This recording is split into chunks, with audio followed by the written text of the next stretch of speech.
Welcome back to Seasoned and Bold Channel, where we empower you with crucial health information. Today, we're tackling a topic that strikes fear into many hearts: pancreatic cancer. It's often called the silent killer, and for good reason. With a 5-year survival rate of only 12 to 15%, even in countries with high overall survival rates for other cancers, it's clear why this disease is so formidable. Even one of the world's richest people, Steve Jobs, could not escape it and ultimately passed away. Pancreatic cancer is uniquely challenging from an internal medicine perspective, and what makes it so terrifying? The biggest issue is its extremely low early detection rate. We often say that finding pancreatic cancer in stages 1 or 2 is almost a myth. Only about 30% or less are diagnosed at these early stages, meaning over 70% are found at stage 3 or 4.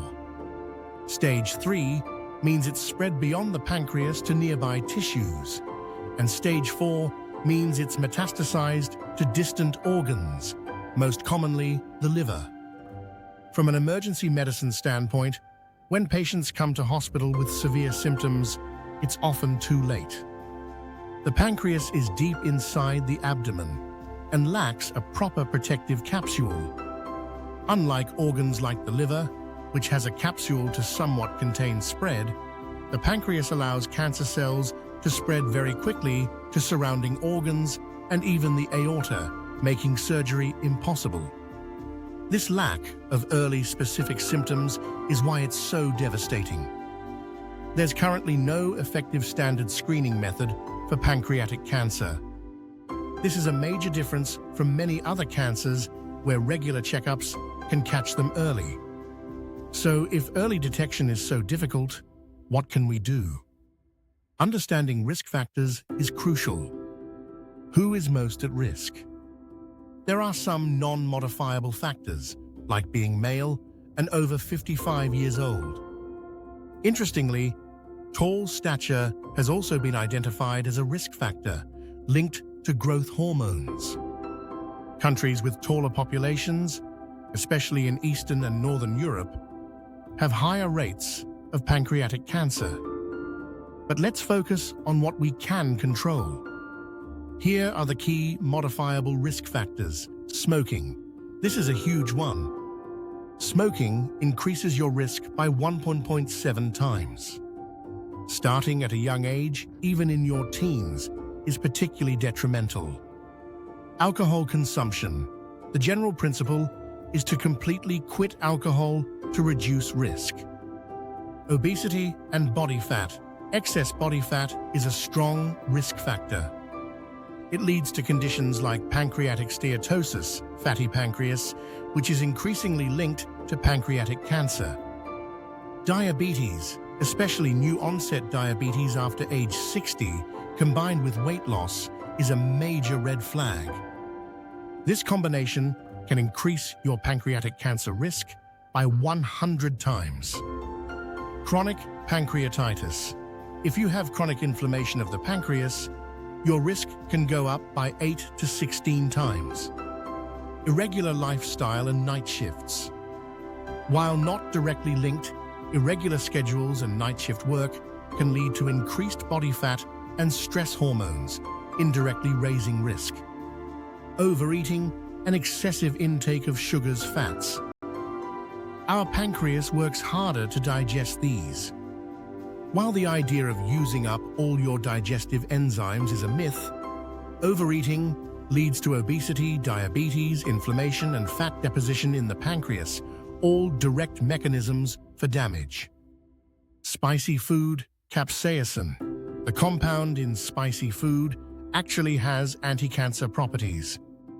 However, we often consume spicy food with lots of sugar and fat to balance the heat. This negates the benefits and can even damage gastric nerves, impairing digestive enzyme production over time. True early warning signs and misconceptions. With such a scary profile, people often fixate on potential early signs. What are some common misconceptions And what are the actual early warning signs? Many people connect back pain with pancreatic cancer, and it's true that about a third of pancreatic cancer patients experience it. This is often referred pain due to the nerves connected to the pancreas being near spinal levels C6 to C8. It might feel like a persistent muscle cramp on the left side.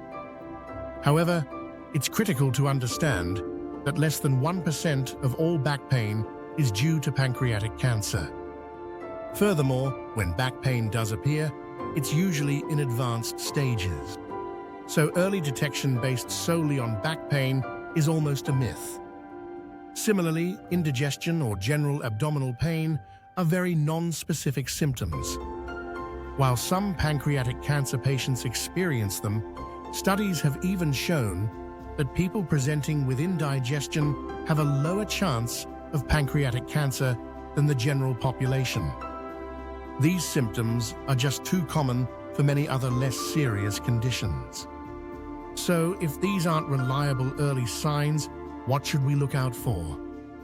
There are two key red flag symptoms, although even these don't guarantee early detection. Jaundice, yellowing of skin is. This occurs in about 40% of cases, typically when the tumor is in the head of the pancreas and obstructs the bile duct.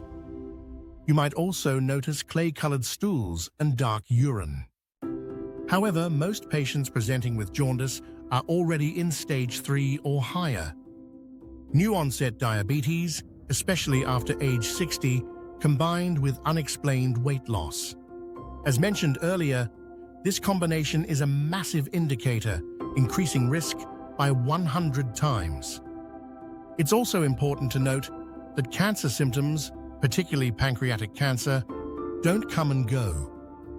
They tend to steadily worsen over time because the disease is progressing.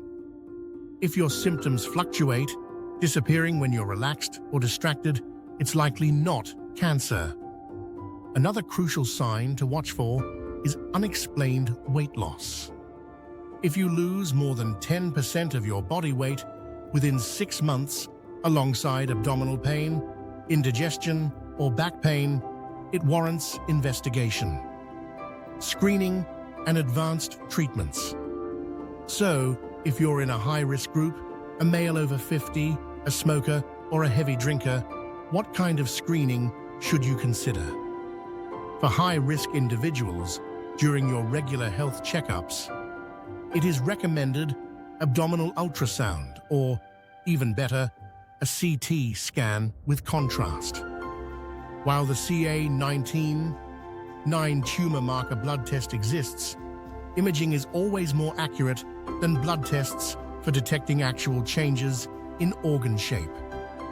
And specifically for the pancreas, it is often recommended an MRI. A contrast-enhanced CT can sometimes miss early-stage pancreatic cancer, so MRI is considered a more active and thorough option. If you have new-onset diabetes and weight loss, an annual pancreatic MRI for 3 consecutive years is a strong recommendation, as most cancers linked to new diabetes tend to appear within that time frame. What about treatments once diagnosed?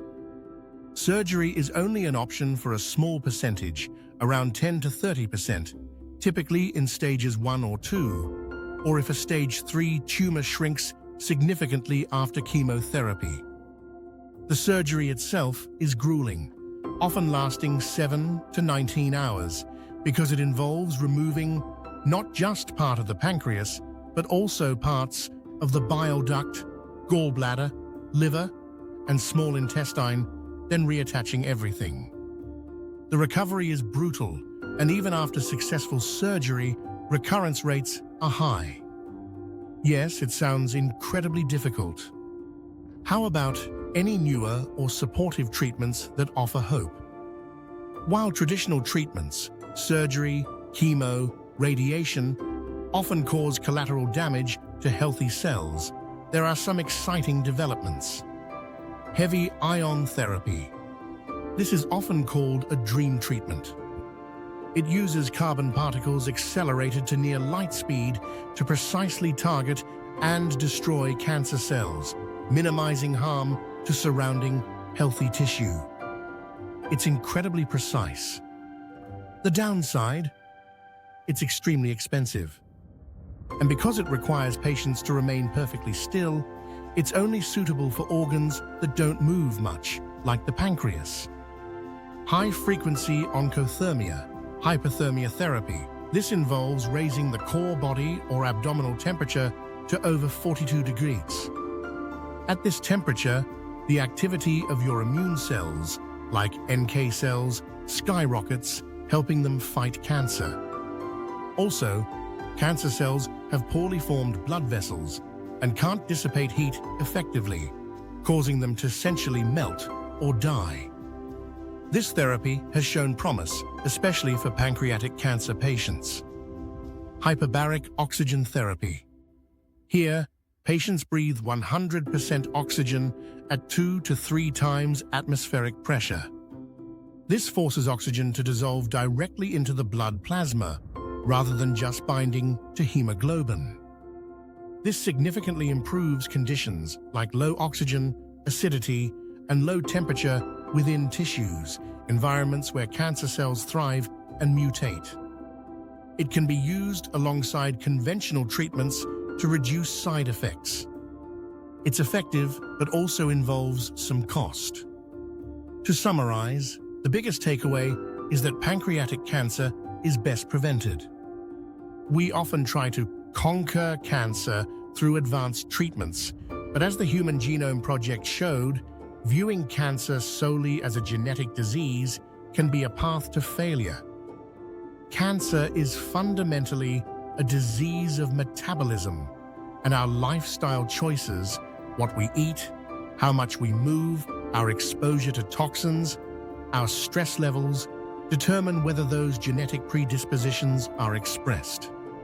So, while medicine progresses with amazing new therapies, the first and most powerful prescription is taking charge of your daily habits.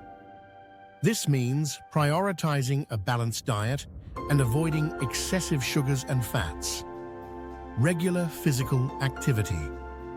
Quitting smoking and limiting alcohol. Managing stress and ensuring adequate sleep.